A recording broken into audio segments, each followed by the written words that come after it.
RSS എന്ന് പറയുന്ന സംഘടനയെ സംബന്ധിച്ച് അവരെ വിമർശിക്കുന്നത് അവർക്ക് ഒരു ബുദ്ധിമുട്ടുള്ള കാര്യമില്ല. ആർക്ക് വേണമെങ്കിലും അവരെ വിമർശിക്കാം.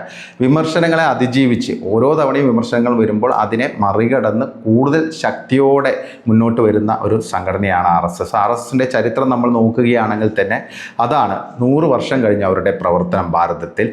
ഇതുവരെ ഒരു പിളർപ്പ് നേരിടാത്ത ലോകത്തെ തന്നെ അപൂർവം സംഘടനകളിൽ ഒന്നായിരിക്കും RSS.